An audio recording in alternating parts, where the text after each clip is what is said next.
Quando pensamos no médico, qual é a primeira imagem que nos vem à cabeça?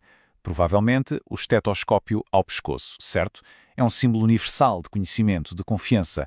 Mas a história de como ele surgiu? Bem, não tem nada a ver com ciência pura ou um rasgo de gênio no laboratório. A história é muito mais humana e, francamente, um bocado constrangedora.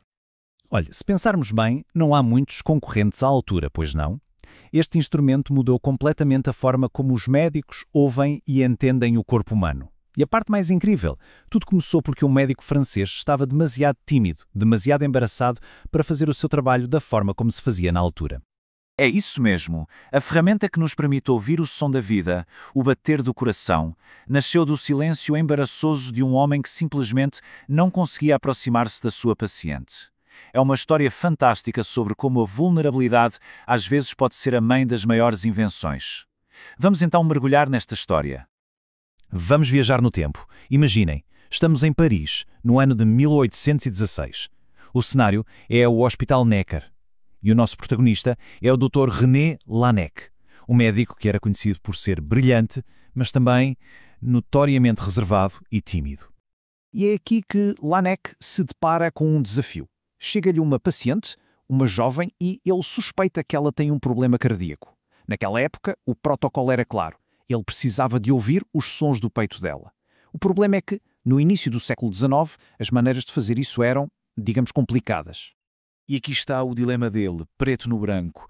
A primeira opção, a percussão, que era basicamente dar uns toques no peito para ouvir os sons, não estava a funcionar bem neste caso. A segunda opção, a ausculta direta, era um método padrão, mas isso significava encostar o ouvido diretamente ao peito da paciente.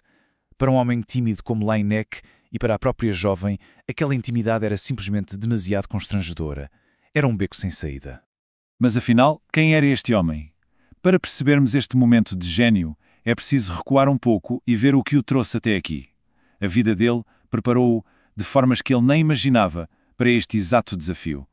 Olha, a vida de Laennec não foi nada fácil. Perdeu a mãe para a tuberculose muito cedo, uma doença que o iria assombrar a vida inteira. A sua própria saúde era frágil. E, para piorar, viveu o terror da Revolução Francesa bem de perto.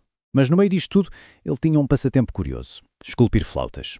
Mal sabia ele que essa habilidade com acústica e madeira ia ser crucial. E foi na Faculdade de Medicina que ele encontrou uma paixão, uma obsessão até, os sons do corpo.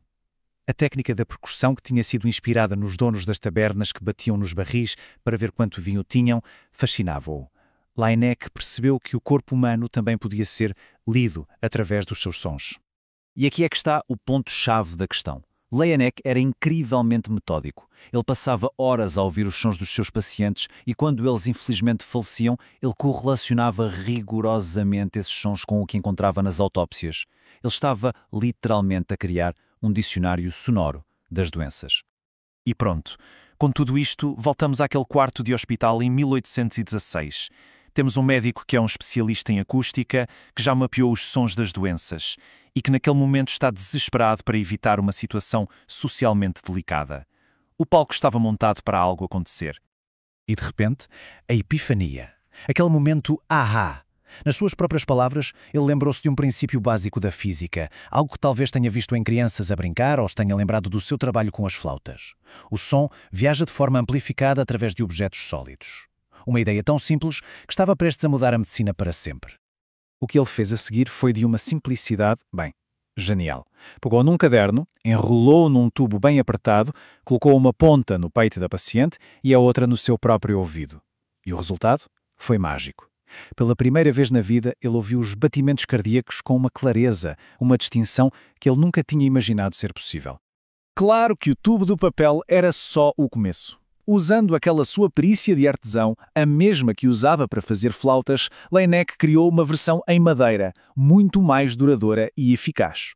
E deu-lhe um nome, estetoscópio, que vem do grego para explorador do peito.